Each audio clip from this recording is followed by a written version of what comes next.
Hey, what's going on, guys? My name is Raul, broker and owner of Ready Front Real Estate here in Austin, Texas.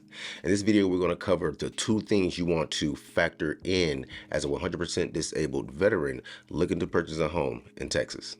Recently, I had a conversation with one of my guys who's actually moving out of state from, I think, Washington, coming to Texas, and he's a 100% disabled veteran. And one of his main concerns is, because he came across one of my videos, is making sure I work with the right lender to ensure that we're not factoring in the property taxes. And he also was honing in on the interest rates because he's looking to buy a new construction, and he's talking about the incentives as well. So one of the first things I asked him to do is focus on the affordability amount, and that is the amount of money that you want to pay for a mortgage a month and still live comfortably. At this point, we're taking out anything the lender may say when it comes to the interest rates or if they're going to factor in property taxes or not, because you already have a number in mind that you can live comfortably at, and that's going to be your affordability amount. Now we can lean towards the lender and seeing what you're actually going to qualify for based on your buyer's profile. Now, when you're applying for a home loan, we're already going to make sure that you're not getting counted your property taxes to make sure that you're maximizing the qualification amount. So throughout this process, we don't want to forget the affordability amount.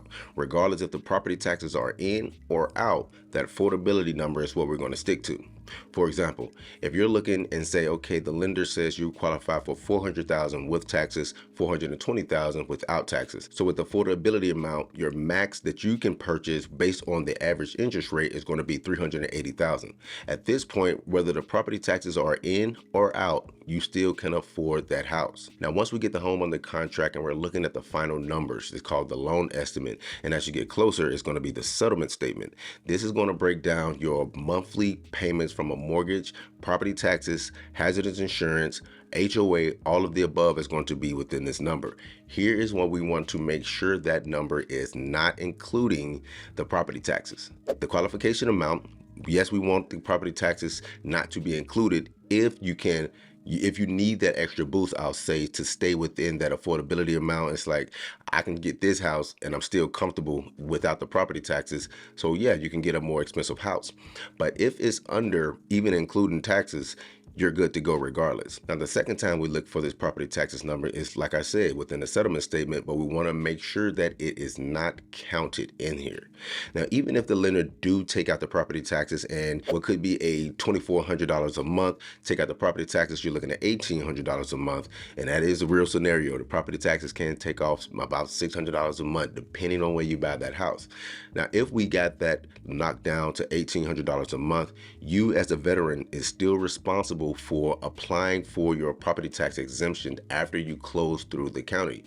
I want to say that again. Just because the lender took that out of your payments at the beginning at the closing table, which they actually are doing us a favor, but we want to make sure they're doing it anyway, you still want to go through the appraisal district to make sure that they are recognizing you as a 100% tax exempt veteran property owner. So when you're starting the process of purchasing a home as a 100% disabled veteran, you always want to start with that affordability number. And that really goes for any buyer. But you as a 100% disabled veteran, you know if the property tax is going to be factored in or out right at the beginning of the qualification amount, you know if that matters or not. Because if you have to have those property taxes and you're like, man, I can afford more house, but are you going to live comfortably if you go outside of that affordability range? It's all about living good, making sure you got a decent house over your head, but you don't want to live above your means. And as you go up with the property taxes being removed, you can definitely find yourself looking at a whole nother set of houses out there.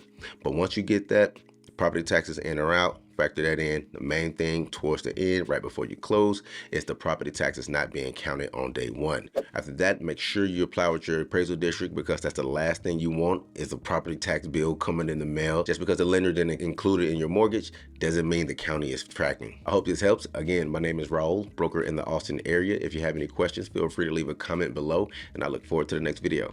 Thanks.